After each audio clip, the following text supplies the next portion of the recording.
So it's been a while since I did a tarot card description, meaning, whatever, and it's been a while, so I think it's time to do them again. The card I would like to talk about today is the Ace of Swords.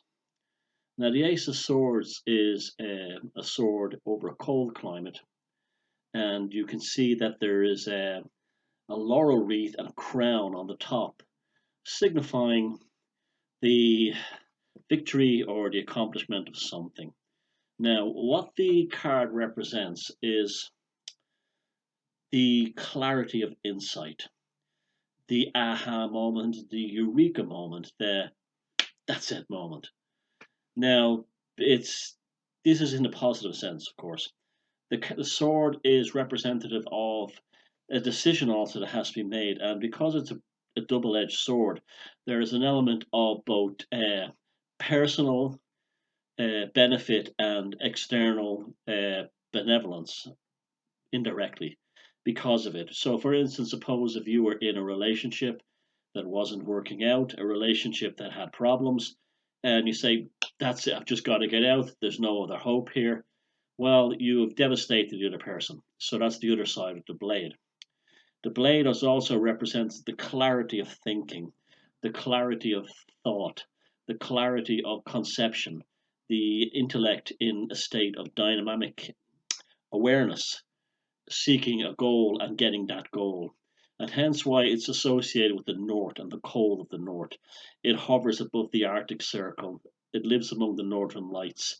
And among there, it is a pure clarity of the north sky that tells no lie, that tells no falsehood.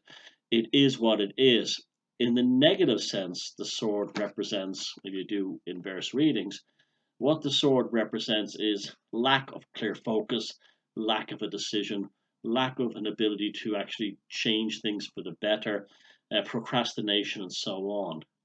So when it's in the upright positive aspect, although I don't do upright negative readings, the Ace of Swords is the clear identifier of the path forward.